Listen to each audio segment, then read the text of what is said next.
ඕක තමයි අපිට මේ නිදිමතෙන් ගැලවෙන්න තියෙන සාර්ථකම පළවෙනි ක්‍රමය. හැබැයි පොතක් පතක් අතර ගත්තු ගමන් ඔන්න නිදා ගන්න පටන් ගන්නවා. ලෝකේ තියෙන දරුණුම නිදිමත එන්න පටන් ගන්න සෙට් එකක් ඉන්නවා. ඇඳ කියලා කියන්නේ මේ ලෝකේ අපිට තියෙන සුන්දරම වස්තුවනේ. ග්‍රීන් ටී වල අවදානමක් තියෙනවා. අවදානම තමයි මේ වීඩියෝ එකේ ප්‍රධාන වශයෙන් මම කතා කරන්නේ පාඩම් කරන ළමයෙක් කොහොමද හරියට නිින්ද කියන දේ කළමනාකරණය කරගන්නේ කියලා. මොකද මේකත් අපි හරියට ඉගෙනගෙන කරන්න ඕන දෙයක්. එතකොට ගොඩ දෙනෙක්ට තියෙන තවත් ලොකු ප්‍රශ්නයක් තමයි පාඩම් කරද්දී එන අධික නිදිමත. එතකොට ඒකටත් මම අද වීඩියෝ එකේ උත්තරයක් දෙනවා. ඊට කලින් අපි බලන්න ඕනේ මේ නිින්ද කොහොමද අපිට වැදගත් වෙන්නේ කියලා. හරි. ඇයි අපි නිදා ගන්න ඕනේ? ඒක කතා කළේ මුලින්ම සරලව කිව්වොත් එහෙම ඕනම ජීවියෙක්ට ජීවය පවත්වාගෙන යාමට නිින්ද කියන දේ අනිවාර්යෙන් අත්‍යවශ්‍යයි. එතකොට නිදා ගන්න නැතුව අපිට කිසිම වැඩක් කරන්න බෑ කියන එක මූලික වශයෙන් මතක තියාගන්න ඕනේ. එතකොට නිින්ද අවශ්‍ය වෙන්නේ ඇයි කියන්න තව ජීව විද්‍යාත්මක කාරණා ගොඩක් තියෙනවා. ඒවා අපිට ලොකුවට වැදගත් වෙන්නේ නැති නිසා මම කියන්නම් මුලින්ම ඉගෙන ගන්න ළමයෙක්ට කොහොමද නිින්ද වැදගත් වෙන්නේ කියලා. ඔයාලා දන්නවා ඇත්තම කතාව කිව්වොත් එහෙම ගොඩ දෙනෙක් සාමාන්‍යයෙන් හොඳට පාඩම් කරන අය තමයි ඉන්නේ. හැබැයි ඒ අය කියන ලොකු කතාවක් තමයි පාඩම් කරන දේ මතක හිටින්නේ නැහැ කියන එක. ඔන්න ඕකටත් ඔයාලගේ නිින්ද බලපානවා කියලා කිව්වොත් එහෙම ඔයාලා විශ්වාස කරනවද? ඒකේ කතාව තමයි අපි ඕනම දෙයක් පාඩම් කරනවා ඉගෙන ගන්නවා කියුවට ඒක අපිට ඒ වෙලාවේ తాවකාලික මතකයක් විතරයි තියෙන්නේ. ඒ తాවකාලික මතකය අපේ ස්ථීර මතකයේ බවට පත් වෙන්න නම් ඒක සිද්ධ වෙන්නේ අපි මේ නිදා ගන්න කාලේ අතරතුර. එතකොට දැන් ඔයාලට තේරෙන්න ඕනේ අපි හරි විදියට නිින්ද කියන දේ ලබා ගත්තේ නැත්නම් අර తాවකාලික මතකය අපේ ස්ථීර මතකයේ බවට පත් කරගන්න කාලයක් නෑ කියන දේ. ඔන්න ඕක තමයි පාඩම් කරන කෙනෙක්ට නිින්ද වැදගත් වෙන ප්‍රධානම කාරණය. හරි. දැන් අපි ඊළඟට බලමු අපි සාමාන්‍ය මිනිස්සෙක් දවසකට පැය කීයක් නිදා ගන්න ඕනද කියලා. ඒකට එක හරි උත්තරයක් දෙන්න බෑ. හේතුව ඒක එක එක කෙනා මත තීරණය වෙන දෙයක්.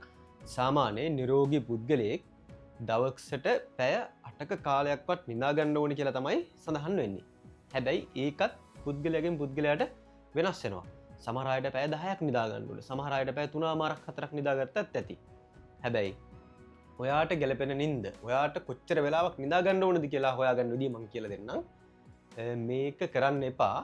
විභාගෙට මාස 2-3ක් තියෙන කෙනෙක් මේ වැඩේ කරන්න යන්න එපා. එයාලට මම කොච්චරද නිදා ගන්න ඕනේ කියලා කියන්නම් ඊළඟට.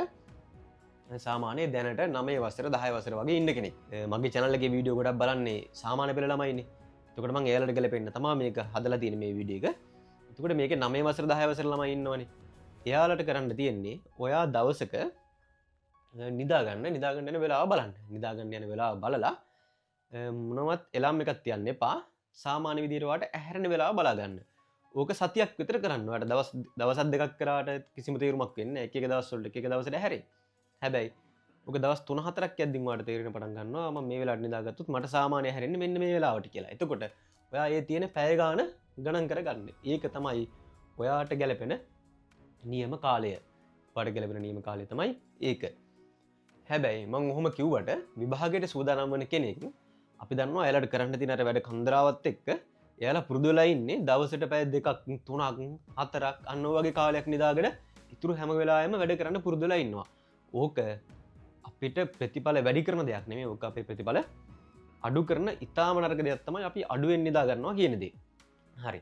එහෙනම් අපි බලමු කොහොමද අපි මේ විභාගයට සූදානම් වෙන කෙනෙක් කොච්චර කාලයක්ද දවසට නිදා ගන්න ඕනේ කියන දේ. ඒක දැනගන්න නම් අපි මුලින්ම දැනගෙන ඉන්න ඕනේ සාමාන්‍ය අපේ නිින්ද කොහොමද සිද්ධ වෙන්නේ කියලා. ඒක ප්‍රධානාකාර 3ක් තියෙනවා.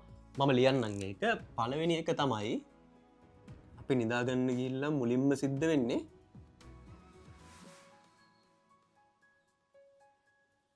සැහැල්ලු නිින්ද කියන අවධිය.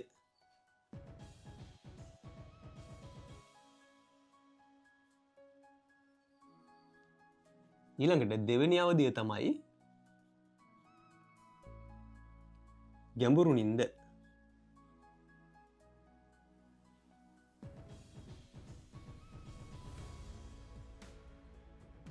තුන්වන අවධිය තමයි සිහින නිින්ද කියලා කියන්නේ.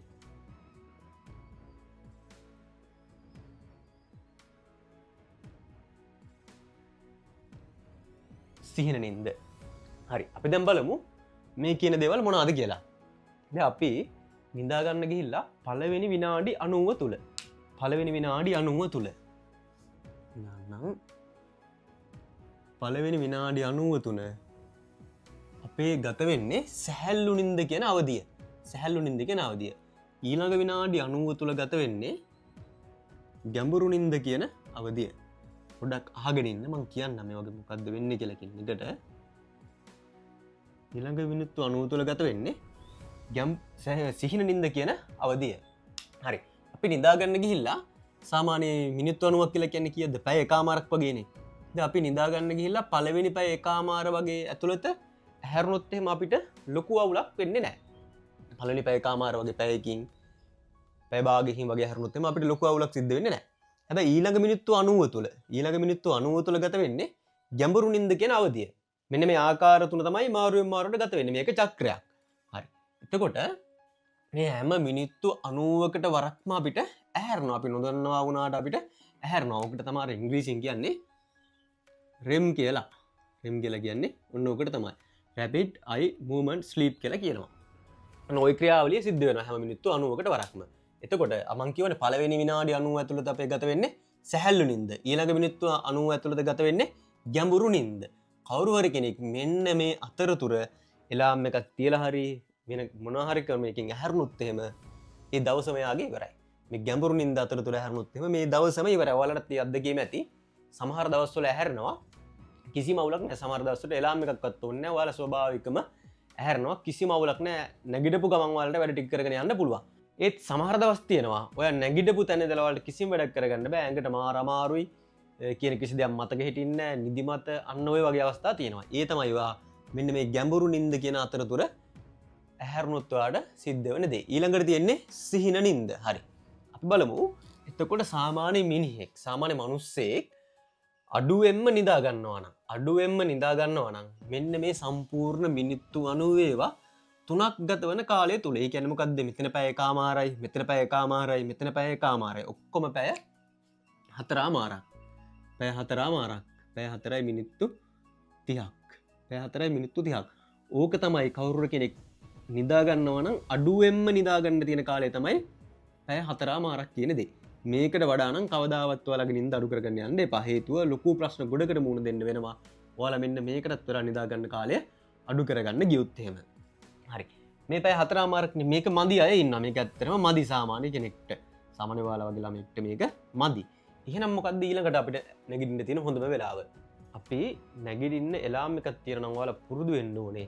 ඔයාලා නිදා ගන්න යන තැන ඉඳලා 90 ගුණාකාර වලින් නැගිටින්න පුරුදු වෙන්න ඕනේ. හරි. ඊළඟට දැන් පැය 4මාරයිනේ.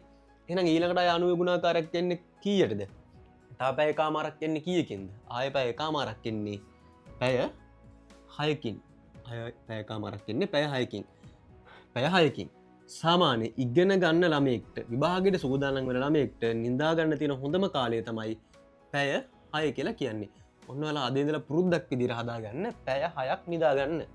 දවසට පැය 6ක් නිදා ගන්න. ඒක අපරාධයක් නෙමෙයි. ඒක ඔයා කරන හැම වැඩකටම ප්‍රයෝජනවත් වැඩක් තමයි පැය 6 කියන දේ. එතකොට ඔයා නිදා ගන්න තැන ඉඳලා ඒක හදාගන්න. සාමාන්‍යව රෑ 12ට නිදා ගන්නවා නම් එතන ඉඳලා පැය 6ක් තියාගන්න. 12ට නිදා ගන්නවා නම් ඔයා ඊළඟ දවස් උදේ නැගිටින්න ඕනේ උදේ 6ට. ඔය සාමාන්‍ය 11ට නිදා ගන්න යනවා නම් එලාම් එක තියන්න උදේ 5ට. ඔන්න ඕක තමයි ඉගෙන ගන්න ළමයෙක්ට ගැලපෙන හොඳම කාලය. ඒක ඔයා නිදා ගන්න වෙලාව අනුව නැගිටින වෙලාව තීරණය කරගන්න. සාමාන්‍ය මම යෝජනා කරන වෙලාව තමයි 12:06 එහෙම නැත්නම් 10:05. සාමාන්‍ය 9ට නිදා ගන්න අය නම් අඩු ඇතිනේ විභාගයට සූදානම් වෙන කෙනෙක් විදියට. හරි. එහෙනම් ඔන්න ඕක තමයි අපි නිදා ගන්න අවශ්‍ය අවම කාලය. කාටරි මෙන්න මේක අවුලක් නැත්තම් මෙතෙන්ට යන්න. එහෙම නැත්තම් මෙන්න මේක තමයි මම කියන හොඳම කාලය. හරි. ඔන්න දැන් අපි නිින්ද ගැන දන්නවා. නිදා ගන්න ඕනේ කාලය ගැන දන්නවා. හරි. එතකොට අපි දැන් කතා කරමු ඊළඟට කෙනෙක්ට අධික නිදිමත එනවනම් සාමාන්‍ය කිසිම වැඩක් කරගන්න බැරි තරමේ අධික නිදිමතක් එනවනම් ඒකට තියෙන හේතු මොනවද කියලා. හරි. මෙන්න මේ වගේ අය ඉන්නවා. සාමාන්‍ය පාඩම් කරාමත් නෙමෙයි ඕනම වෙලාවක නිින්ද යනවා. කන බොන වෙලාවෙත් නිින්ද යනවා. ඉගෙන ගන්න වෙලාවෙත් නිින්ද යනවා. ගමනක් බිමනක් යන වෙලාවෙත් නිින්ද යනවා. තමන් ආස දෙයක් බැලුවත්, ටීවී එකක් බැලුවත්, ෆිල්ම් එකක් බැලුවත් අන්න ඒ වෙලාවෙත් නිින්ද යනවා නම් ඔයාලට ප්‍රධාන වශයෙන් මොකක් හරි රෝගී තත්ත්වයක් තියෙන්න ඕනේ. එතකොට ඒ වගේ කෙනෙක්ට උපදෙස් දෙන්න මම දන්නේ නැහැ. ඒ වගේ කෙනෙක් වෛද්‍යවරයෙක් හම්බෙලා මුලින්ම ඒකට උපදෙසක් ගන්න. එහෙම වගේ අධික ලෙස නිින්ද යනවා නම් තවලමයි පිරිසක් ඉන්නවනේ මෙන්න මේ වගේ. උන්ට තමන් ආස දේවල් කරද්දී නිින්ද යන්නේ නැහැ. හැබැයි පොතක් පතක් අතර ගත්තු ගමන් ඔන්න නිදා ගන්න පටන් ගන්නවා. ඔන්න නිින්ද යන්න පටන් ගන්නවා. කවදාවත් නැති අමුතුම දරුණුම ලෝකේ තියෙන දරුණුම නිින්ද මත එන්න පටන් ගන්න සෙට් එකක් ඉන්නවා. අන්න ඒ වගේ අයට අපි බලමු අධික එච්චර නිදි මතක් එන්න මොකද්ද තියෙන හේතුව කියලා. හරි. ඒකට හේතු කීපයක් තියෙනවා. පළවෙනි එක තමයි ඔයා පාඩම් කරන වෙලාවේ පොතක් පතක් අතර ගත්තු මාම්මාට නිදි මතක් එනවා නම් ඒකට ප්‍රධාන හේතුව තමයි ඔයා ඒ වැඩේ කරන්නේ ආසාවකින් නෙමෙයි. ඔයා ඒ වැඩේට කිසිම ආසාවක් නැත්නම් ඔයාට අධික ලෙස නිදි මතක් එන්න පටන් ගන්නවා. දෙවෙනි කාරණාව තමයි ඔයා කන කෑම බීම මතත් මේ නිින්ද කියන දේ අපිට බලපානවා. ඔයා පාඩම් කරන්න කලින් අධික ලෙස කාලා නම් ඉන්නේ. හොඳට කාලා බීලා නම් නිින්ද යන තරමට නිදි මත එන තරමට කාලා බීලා නම් ඉන්නවාට ඒත් පාඩම් කරන වෙලාවේ ලොකු නිදි මතක් එන්න පටන් ගන්නවා. ඊළඟට තුන්වෙනි කාරණාව තමයි ඔයා කලින් දවසේ ඔයා පාඩම් කරන්න කලින් දවසේ ප්‍රමාණවත් නිින්දක් අරගෙන නැත්තම් ඒත් ඔයාට ලොකු නිදි මතක් එන්න පටන් ගන්නවා. පාලනය කරගන්න බැරි තරමේ ලොකු නිදි මතක් එන්න පටන් ගන්නවා. කලින් දවසේ හරිය නිින්දක් ලබාගෙන නැහැ කියලා කියන්නේ මොකද්ද? මෙන්න මේක තමයි. ඒකට හේතුව මෙන්න මේක තමයි. ඔයා මේ කාලවල අතරතුර හැරිලා නම් ඔයාට පාඩම් කරන්න යන වෙලාවකට විතරක් නෙමෙයි ඕනෙම වැඩක් කරන්න යන වෙලාවක ඔයාට නිදි මතක් එන්න පුළුවන්. ඒක පාඩම් කරන වෙලාවේ වැඩි ඉතින් වෙනදටත් වඩා වැඩියෙන් එන්න පුළුවන්. හරි. ඊළඟට හතරවෙනි කාරණාව තමයි ඔයා විභාගයක් ආසන්න නම් ඉන්නේ. ඔයා විභාගයක් ළඟ නම් තියෙන්නේ. ඔයා දැඩි මානසික ආතතියෙන් ඉන්නේ. ඔයා ගොඩක් ස්ට්‍රෙස් වෙලා ඉන්නේ. ඒත් ඔයාට අධික නිදි මතක් එන්න පටන් ගන්නවා. ඒක ස්වාභාවික දෙයක්. ඒක සාමාන්‍යයෙන් ඕනම කෙනෙක්ට තියෙන ප්‍රශ්නයක්. හරි. මම දැන් මේ හේතු විතරක් කියනවා නෙමෙයි. මේවා විසඳගන්න කොහොමද කියලා දැන් මම ඊළඟට කතා කරනවා.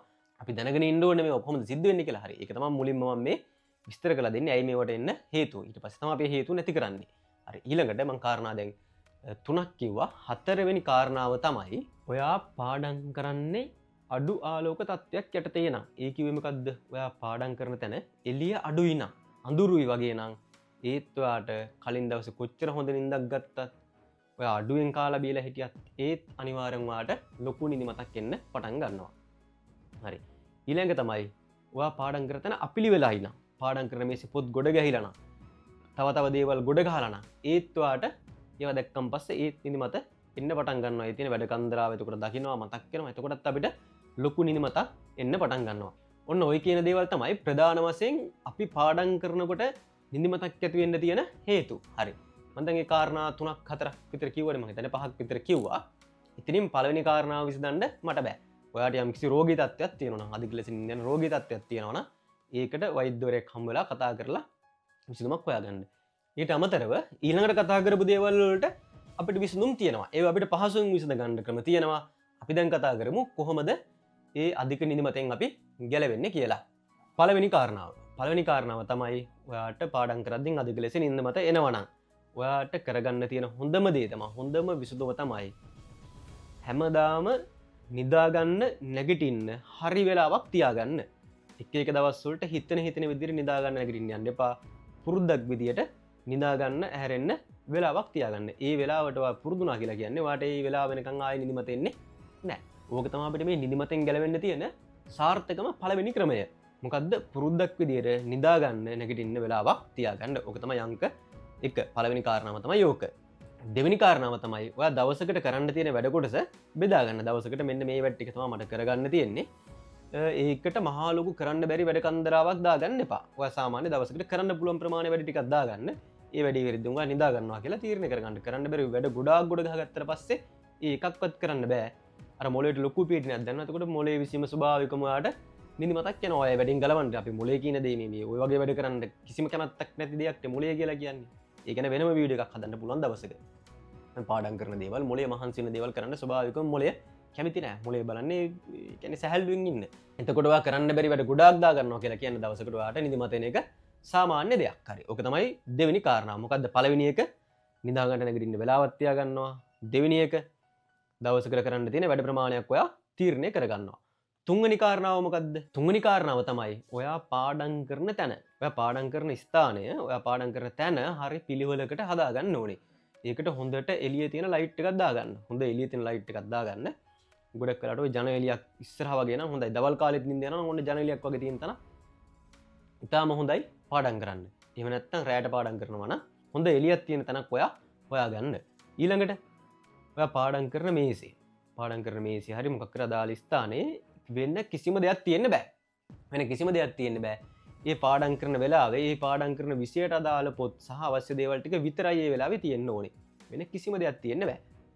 ඔන්න තුන්වෙනි කාරණාව කිව්වා. ඊළඟට හතරවෙනි කාරණාව මොකද්ද? හතරවෙනි කාරණාව තමයි ඔයා එක දිගට පාඩම් කරන්න යන්න එපා. පාඩම් කරලා කියන්නේ අවශ්‍ය වෙලාවට පොඩි විවේකයක් ගන්න. පොඩි විනාඩි 2 3ක 4 5ක විවේකයක් ගන්න.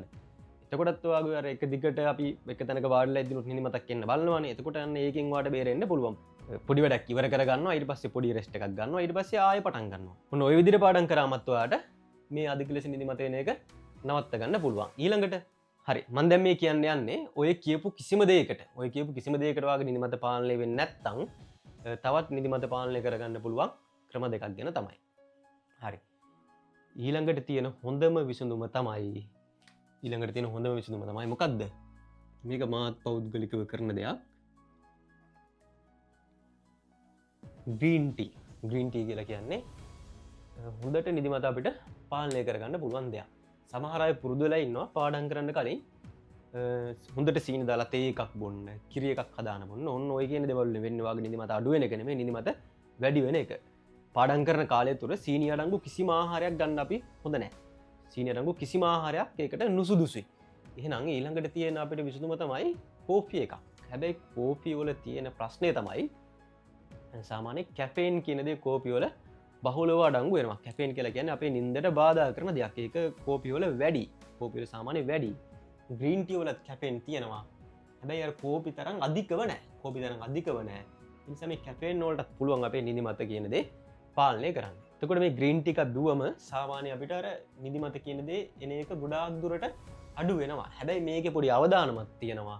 ග්‍රීන් ටී වල අවදානමක් තියෙනවා. අවදානම තමයි මේකෙන් අපිට අර නිදාගන්න තියෙන වෙලාව තියෙන්නේ. අපි නිදාගන්න වෙලාව තියෙන්නේ. ඒ නිදාගන්න වෙලාවෙත් නිින්ද යන්නේ නැති ප්‍රශ්නයක් එන්න ඉඩ කඩ තියෙනවා. එතකොට ඒකට කරන්න තියෙන හොඳම විසඳුම තමයි ඔයා මේ ග්‍රීන් ටී එක අපි හිතමුකෝ ඔයා නිදාගන්නේ රෑ 12ට කියලා. ඔයා රෑ 12ට නිදාගන්නවා නම් ඔයා රෑ 11ට 10:30ට අන්න ඒ වගේ වෙලාවට මේ ග්‍රීන් ටී එකක් බොන්න යන්න එපා. ඔයා නිදාගන්න අඩුම පැය 3කට කලින්වත් සාමාන්‍ය දෙකත් හොඳයි. මම දෙක කියලා දාන්නම්. පැය 2කට 3කට කලින් 3 තමයි හොඳ වෙලාව. පැය 2කට 3කට කලින් ඔයා ග්‍රීන් ටී එකක් බොනවා නම් බොන්න බීලා බලන්න දවස් දෙකක් කරලා අනිවාර්යෙන් ඔයාගේ නිදිමත කියන දේ පාලනය වෙන්න පටන් ගන්නවා. මේ නිදා ගන්න ලඟ වෙලා බොන්න එපා. එතකොට ඔයාට අර හොඳ ක්වොලිටි නිින්දක් කියන දේ නැති වෙලා යනවා. ඒක ඊට වඩා අමාරුයි. හරියම නිින්දක් නැති වුණා. මම කියවනේ අපිට මිනිස්සෙක් විදිහට කරන කියන දේවල් හොඳට මතක තියාගන්න, ඉගෙන ගන්න නිින්ද කියන දේ අනිවාර්යෙන් අත්‍යවශ්‍යයි. ඒකට නිින්දට බාධා වෙන කිසිම දෙයක් කරගන්න යන්න එපා. හරි. ඔන්න ඕක තමයි අර නිදිමත පාලනය කරගන්න තියෙන තවත් ක්‍රමයක්. ඊළඟට මම පෞද්ගලික භාවිතා කරන අදටත් භාවිතා කරන ක්‍රමයක් තමයි ඔයා දවල් වරුවේ සමහර කට්ටිය දවල් වරුවේ ඉන්නවා පැය 5 නිදා ගන්නවා. පැය 5 නිදා ගන්නවා. ඒ රැටත් නිදා ගන්නවා. ඒක සතපහක තීරුමක් නෑනේ. එක්කෝ දවල්ට පාඩම් කරලා රැට නිදා ගත්තා නම් ඒක ඇඟට හරිය තියෙනවා. ඒ දේ කරන්න යන්න එපා. ඔයා දවල්ට සාමාන්‍යයෙන් මම නිදා ගන්න වෙලාව නම් විනාඩි 20ක්. සාමාන්‍ය දවල් කාලේ විනාඩි 20ක පොඩි නිින්දක් ගන්න. මේකට කියනවා මොකද්ද? පවර් නැප් එකක් කියලා කියනවා. මේක දැන් ලිව්වට පස්සේ සමහර කට්ටිය මට hina වෙන්නත් පුළුවන්. මුට පිස්සුද මන් දන්නේ නැහැ කියලා විනාඩි 20ක් නිදාගන්නේ කොහොමද කියලා. මටත් ඕක කියන කාලේ hina ගියා. මේක මම දැක්කේ කියන්නේ වෛද්‍යවරයෙක්ගේ වීඩියෝ එක තමයි මම මේක දැක්කේ. එතකොට ඒ කියද්දි මටත් හිතුණා මුට පිස්සුද මන් දන්නේ නැහැ කියලා. මෙන්න මේ විනාඩි 20ක් කොහොමද නිදාගන්නේ කියලා. හැබැයි මම දැන් අවුරුදු 6ක් විතර මේක භාවිතා කරනවා. මේක ඊටාම සාර්ථක ක්‍රමයක්. මොකද්ද විනාඩි 20ක පොඩි නිින්දක් දාන එක දවල්ට. ඒක කරන්න කොහොමද? ඔයා කවදාවත් ඔයා නිදාගන්න ඇඳට යන්න එපා මේ විනාඩි 20 දාන්න. මොකද ඇඳ කියලා කියන්නේ මේ ලෝකේ අපිට තියෙන සුන්දරම වස්තුවනේ. ඕකට ගියා කියලා කියන්නේ ආය හැරෙන්නේ ඊළඟ දවසේ පාන්දර. ඊළඟ දවසේ උදේට තමයි ආය නැගිටින්නේ. ඊළඟ දවසේ ඉස්කෝලේ යන තමයි අපි ආය හැරෙන්නේ ඇඳට ගියොත් එහෙම. එතකොට ඇඳට යන්න එපා. මෙන්න මේක ඔයා නිදාගන්න තැන නැතුව වෙන තැනක මෙන්න මේ වැඩේ කරන්න. මොකද හොඳම ටයිම් එකකුත් තියෙනවා. මම භාවිතා කරන සාමාන්‍ය හවස 4:00 5 අන්න වගේ කාලය තුල පොඩි මේ වගේ නිින්දක් දැම්මනම් ආය අපිට එළි වෙනකම් වුණත් අද ගන්න පුළුවන්. බැහැම කරන්න යන්න එපා. එළි වෙනකම් අදින්න යන්න එපා. ඒක හොඳ නෑ. මෙන්න මේ වැඩේ කරලා බලන්න විනාඩි 20ක පොඩි නිින්දක් දාන්න. දාලා බලන්න මේ කරපු කට්ටිය පහලින් කමෙන්ට් එකක් දාගෙන යන්න. ඕක හරියනවද නැද්ද කියලා. ඕක අනිවාර්යෙන් ඉතාම සාර්ථක ක්‍රමයක්. ඔන්න ඔය කියන දේවල් වලින් තමයි අපිට මේ පාඩම් කරද්දින් එන අධික නිදිමත කියන දෙයින් ගැලවෙන්න තියෙන ක්‍රම කීපය. ඊට අමතරව අපි නිදිමත පාලනය කරගන්නවා වගේම හොඳ නිින්දක් කියන දේත් අපිට අනිවාර්යෙන් අත්‍යවශ්‍යයි. ඔන්න ඔය දෙකම ඔයා සමබරව කරගන්න ඕනේ. ඊළඟට තව කෙනෙක් අහන ප්‍රශ්නයක් තමයි රැට පාඩම් කරන එකද හොඳ? එහෙම නැත්නම් දවල්ට පාඩම් කරන එකද හොඳ කියලා. හරි. ඒකට මට දෙන්න තියෙන්නේ මෙන්න මේ වගේ උත්තරයක්. සාමාන්‍ය පෞද්ගලිකව ගත්තොත් එහෙම මට රෑ ඉඳන් පාන්දර එළියනකම් වුණත් ඇහැරලා ඉන්න පුළුවන්. හැබැයි කවදාවත් පාන්දර නැගිටින්න බෑ. පාන්දර නැගිටිනවා කියන දේ කරන්න අමාරු වැඩක්. ඒක ඉස්කෝලේ යන කාලේ කරා. මෑත කාලේදී නම් රෑ තමයි වැඩ කරන්න ගොඩක් පුරුදු වෙලා තියෙන්නේ. උදේ නැගිටින්න බෑ. හරි. මෙන්න මේ ප්‍රශ්නේ තියෙන ගොඩ දෙනෙක් ඇති. එළිය වෙනකම් වුණත් ඇහැරලා ඉන්න පුළුවන්. හැබැයි පාන්දර නැගිටින්න නම් බෑ.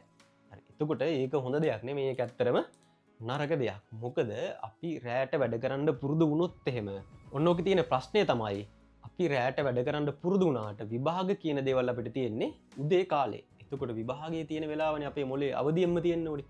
අපි රෑට එළි වෙනකම් වැඩ කරලා උදේ කාලේ නිදා ගන්නවා කියලා කියන්නේ ඒකට කාලයක් පුරුදු වුණාට පස්සේ අපේ මොලේ අර හිතන්න පුළුවන් ප්‍රමාණය අඩු වෙනවා. උදේ කාලේට අපේ මොලේ හිතන්න පුළුවන් වෙලාව වැඩි වෙනවා. හේතුව මොලේ අවදියෙන් නෙවෙයි ඉන්නේ.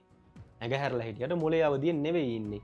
ඒ නිසා ඔයා ඒ වැඩේ කරගන්න යන්න එපා. අඩුතරමේ එහෙම දැන් පුරුදු වෙලා නම් අඩුතරමේ විභාගයේ තියන්න මාසයක් කලින්වත් ඔන්න ඔය පුරුද්ද වෙනස් කරගන්න ඕනේ. හොඳම වෙලාව තමයි පාන්දර නැගිටලා වැඩ කරන එක. ඒක මුලින් කෙනෙක්ට පටන් ගන්න අමාරු වෙයි. හැබැයි ඒක තමයි කරන්න තියෙන හොඳම විසඳුම. පාන්දර කාලේ වැඩ කරන්න, රෑ කාලේ නිදා ගන්න. සාමාන්‍ය රෑ 11 12 වෙනකන් නම් අවුලක් නැහැ. රෑ 11 12 වෙනකන් අවුලක් නැහැ. ඒ කාලේ වැඩ කරන්න පුළුවන් නම් වැඩ කරන්න. එතකොට සමහර කට්ටිය කරනවා තව වැඩ පාන්දර එළි වෙනකන් වැඩ කරනවා. ඊළඟ දවසම නිදිනවා. සත පහක වැඩක් නෑනේ. ඇයි සත පහක වැඩක් නෑ කියලා කියන්නේ? ඊළඟ දවසම නිදා ගන්නවා නම් මේ දවල් කාලේ වැඩ කරා නම් ඉවරයි. දවල් කාලේ වැඩ කළා රෑ නිදාගත්තා නම් ඉවරයි. අන්න ඒ වගේ වැඩ කරන්න යන්න එපා. නිදා ගන්න වෙලාවක් තියාගන්න, ඇහැරෙන්න වෙලාවක් තියාගන්න, පාඩම් කරන්න වෙලාවක් තියාගන්න. ඔන්න ඔය කියන දේවල් ටිකට පුරුද්දක් විදිහට හදාගත්තා නම් ඔයාලට මේ නිදිමත කියන දේෙන් පාඩම් කරද්දී එන මේ දරුණු නිදිමත කියන දේෙන් සදහටම ගැලපෙන්න පුළුවන්. හරි. එහෙනම් මම මේ වීඩියෝ එක නතර කරන්නම්. මම හිතනවා ඔයාලට මේකෙන් ප්‍රයෝජනයක් වෙන්න ඇති කියලා. ඔයාලගේ අදහසත් මොකක්ද කියලා පහලින් කමෙන්ට් එකක් දාගෙන යන්න. ඒ වගේම ඔයාලට තව ප්‍රශ්න තියෙනවා නම් පහලින් කමෙන්ට් එකක් දාගෙන යන්න. එහෙනම් මම මේ වීඩියෝ එක නතර කරනවා. සියලු දෙනාට අයබෝන්.